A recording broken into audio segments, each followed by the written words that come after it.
경제적 자유를 추구하는 여러분들과 함께 금융재테크 정보를 공유하는 종합자산관리 채널 머니몽TV에 오신 것을 환영합니다. 금융재테크 머니몽TV입니다. 이번 영상에서는 최근에 퇴직연금 실물 이전 제도가 시행됐습니다. 어떤 내용이죠? 기존에 가입하고 계시는 퇴직연금의 어떤 종목이나 상품 등을 해지하지 않고도 수익률이 좋은 금융회사로 바로 옮길 수 있는 제도입니다. 좋으시죠? 그래서 오늘 영상에서는 여러분들께서 많이 가입하고 있는 퇴직연금 DC형과 그리고 연금저축 상품을 어떤 자산을 담고 또 어떻게 운용해야 수익이 잘 날 수 있을까? 그리고 노후에 안정적인 현금 흐름이 가능할까? 그런 구체적인 방법이 있으면 알려달라는 문의 내용들이 최근에 많이 있어서 이러한 주제를 가지고 영상 진행하도록 하겠습니다. 자, 미국의 대표적인 퇴직연금은 여기 보시다시피 401K입니다. 우리나라의 대표적인 연금은 몇 가지가 있습니다. 그래서 한번 종합적으로 이 장단점을 비교해 보도록 하겠습니다. 퇴직연금 DC형. DC형은 여러분들께서 직접 수익률을 관리하는 연금이죠. 그리고 또 퇴직연금의 일종인 개인형 IRP가 있습니다. 여기에 대표적인 게 뭐가 있죠?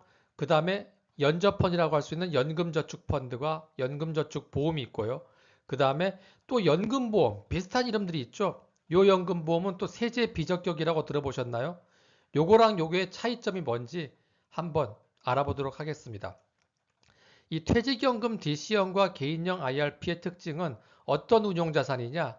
안전자산이 30%, 위험자산이 70%로 운영됩니다. 쉽게 말해서 여러분들께서 주식 인덱스 지수를 넣고 싶어도 위험자산이죠. 예, 최대 여러분들께서 납입 금액의 70%밖에는 들어갈 수가 없고 30%는 부득이하게 현금 자산이라고 할 수 있는 예적금이라든가 단기채권, MMF, 발행어음, RP 이런 자산으로 운용해야 된다는 겁니다. 하지만 연금저축펀드나 연금저축 상품 같은 경우는 이런 비율이 없어요. 100%다 하실 수가 있고 이 100% 안에 주식, 채권, ETF, 파생상품, 선물까지가 다 넣을 수 있는 장점이 있습니다. 그 다음에 연금저축보험이란 거는 말 그대로 보험이죠. 보험사에서 만든 상품이기 때문에 투자가 아니고 매월 공시이율, 변동이율로 금리에 따라서 운용되고 있습니다. 여기도 연금보험이니까 마찬가지죠. 공시이율입니다. 그러면 유의사항을 한번 살펴보게 되면 이 퇴직연금과 개인형 IRP에는 다 투자가 가능한데 투자가 안 되는 자산들이 있어요. 쉽게 말해서 선물. 우리 요새 금 가격이 올라간다고 금 선물에 들어가고 싶은데 안 됩니다. 퇴직연금과 IRP는요. 그 다음에 두 배로 투자할 수 있고 또 거꾸로 두 배로 할 수 있는 곧버스와 인버스 같은 파생상품 불가합니다. 명심해 주시기 바라겠습니다. 하지만 연금저축펀드 같은 경우는 우리 선물 상품도 들어갈 수가 있고 일부 파생상품도 들어갈 수 있습니다. 단 레버리지 인버스만 들어갈 수가 없다. 참고로 하시고 하지만 이 레버리지 인버스 상품도 여러분들 IS 계좌 있죠? 중기형 IS 계좌에서는 또 투자가 가능하십니다. 그 다음에 연금저축보험은 말 그대로 공시율이고요. 그 다음에 이 세제 비적격이라는 거는 요 세 가지 상품은 연말정산 때 세액공제를 받을 수 있는 혜택이 있는데 이 연금보험은 세액공제 혜택이 없습니다. 하지만 비과세 혜택이 있다는 거죠. 그 중에 일부 상품이 변액연금이라고 많이 들어보셨습니까? 아마 가입하신 분들도 계실 거예요. 보험이지만 펀드나 ETF에 투자해서 그 실적에 따라서 보험 수익률이 달라지는 상품입니다. 알아두시고요. 그 다음에 우리가 그 납입 한도나 중도 인수는 아마 다 아시겠지만 확인차 한번 보시게 되면 요 퇴직연금 DC에서 본인이 직접 추가로 더 불입하는 추가 부담금과 개인형 IRP로 들어가는 금액, 우리 연금저축 펀드나 보험에 들어가는 금액을 합해서 연간 납입 한도는 1,800만 원입니다.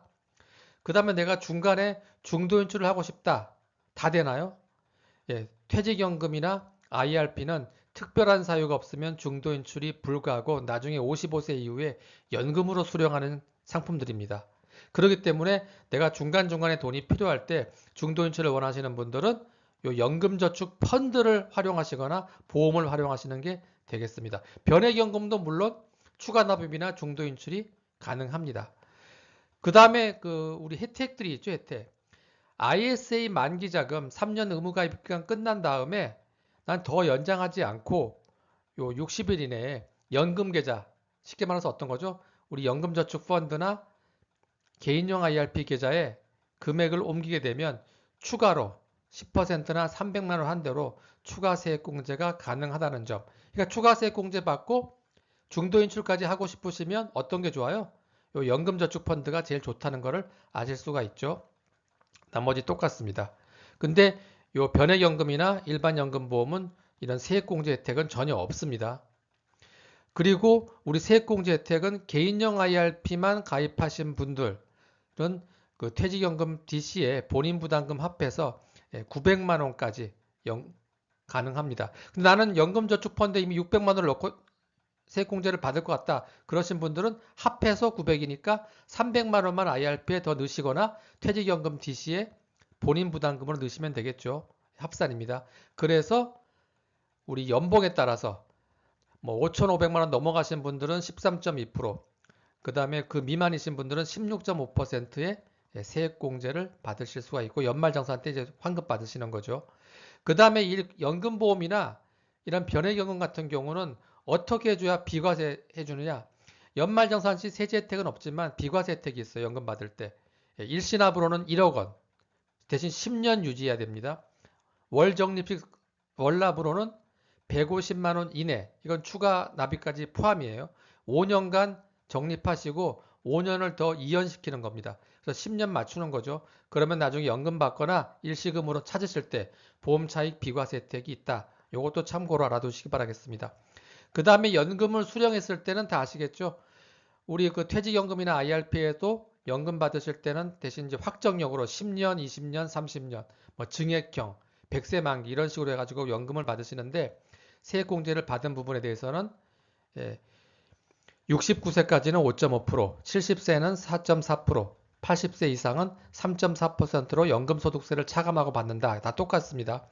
그런데 이제 연금저축보험의 장점이 하나 있죠. 연금저축보험 가입하신 분들은 종신연금이 가능하십니다. 금액은 작지만 죽을 때까지 받을 수 있는 종신연금이 있으니까 나는 그걸 원한다 하시는 분들은 연금저축보험 가입하시면 됩니다. 똑같이 연금소득세는 똑같습니다. 그리고 요 세제비적격 연금보험은 보험 차익 비과세이기 때문에 이런 세액공제 혜택은 없지만 연금 수령할 때 종신연금 수령이라든가 비과세 혜택이 있다. 요 차이점만 알고 계시면 전체적으로 퇴직연금과 연금저축 IRP의 장단점을 아실 수 있을 겁니다. 이해되시겠습니까? 자, 이번에는 그러면 이 퇴직연금과 연금저축 펀드를 우리가 운용할 때 어떻게 하면 수익률을 극대화할 수 있는지 한번 알아보도록 하죠. 우리 크게 보게 되면 보통 뭐 20세부터 이 연금저축 펀드나 퇴직연금은 젊었을 때 2, 3세 쭉 가입하셔가지고 5년 이상 가입하셔야 되고 그 다음에 55세 이상 넘어가야만 연금 수령 개시하는 게 기본 사항이죠. 그래서 이때는 뭐가 중요해요? 자산 적립기입니다. 자산을 계속 극대화시켜서 모아야 됩니다. 자산 형성기죠. 그래서 좀 투자도 좀 고위험 고수익 자산도 많이 가져가야 되고 대신 어느 정도 목돈이 됐을 때 요 연금 인출기 55세 이후에 연금 받을 때는 또 한꺼번에 그동안 목돈이 또 손실나면 안 되겠죠.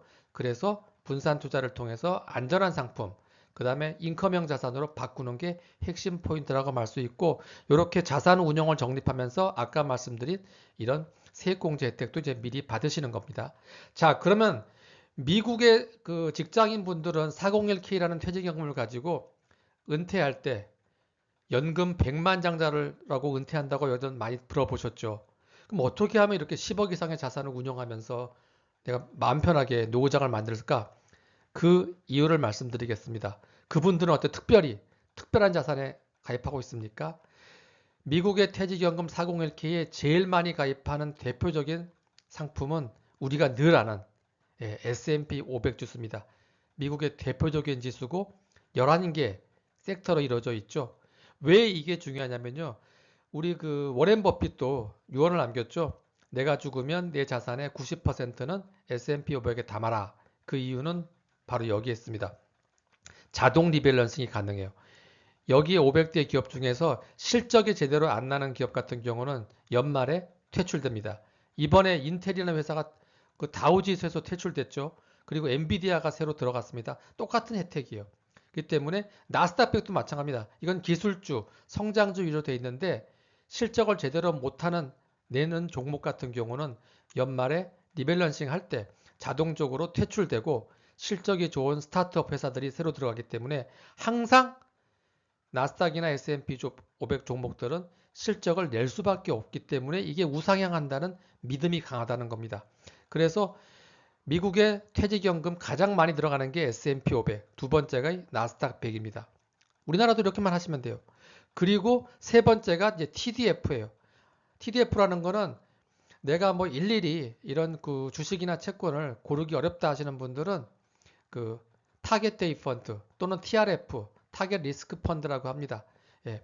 만약에 2050이다 그러면 처음에 2050년도에 내가 연금을 받는다 했을 때 초기에는 주식 비중이 높고 나이가 들수록 연금 수령하는 시기가 다가올수록 뭡니까? 채권 비중이 높은 거고 아니면 나는 그런 거 싫다. 내가 주식 채권 비중을 고정시켰다 하시는 분들은 TRF 뭐 3070이다 그러면 주식이 30%, 채권이 70%예요. 이걸로 그냥 꾸준히 가는 겁니다. 이렇게만 하는 게 미국 401k의 세 번째 상품이라고 보실 수가 있어요. 여기에 여러분들께서 개인적인 투자 성향에 따라서 뭐 우리 배당주, 요새 슈드라고 맞이하죠. 그런 배당도 넣을 수 있고 아니면 단기 채권이나 장기 채권을 또 섞어서 채권 혼합형으로 갈 수도 있고요. 안정형이신 분들은 좀 더 공격적으로 고수익을 원하시는 분들은 결국 장기적으로 투자 봤을 때 사이클은 있지만 우상향할 수 있는 게 우리 그 필라델피아 반도체 지수라고 있죠. 그 반도체 장비 회사 ASML도 있고 그리고 그 설계 팹리스 회사 뭐 엔비디아 AMD 그다음 퀄컴 그다음에 그 파운드리 회사 TSMC 이런 데 이제 그 지수에 들어가는 거죠. 그다음에 중요한 거는 그러면 이제 선택했습니다. 요 몇 가지 지수를 가지고 아마 다 하시고 계실 거예요. 근데 왜 누구는 수익률이 많이 나고 나는 수익이 안 나느냐? 자, 이제 들어가는 시점이 굉장히 중요합니다. 적립식으로 하시는 분들은 매월 월급에서 나는 50만 원, 100만 원씩 넣으시는 분들 그냥 그대로 하시면 됩니다. 시장 상황이 좋든 나쁘든 강세장이든 약세장이든 상관이 없어요. 하지만 현금 자산, 내가 한 달에 50만 원을 넣고 싶으시면 절반인 25만 원만 적립하시고 나머지 25만 원은 MMF와 같은 현금 자산으로 갖고 있다가 이제 어떤 경우죠? 연고점 대비 5%, 10% 정도의 조정받는 시기는 1년에 4번 이상 그리고 20% 이상 하락장을 맞는 경우도 2, 3년에 한두 번 찾아옵니다. 그럴 경우에 추가 불입으로 들어가시는 거고요. 나는 목돈으로 이 1,800만 원을 한꺼번에 넣겠다 하시는 분들은 지금 자 연말이라고 지금 넣으시려고 합니다.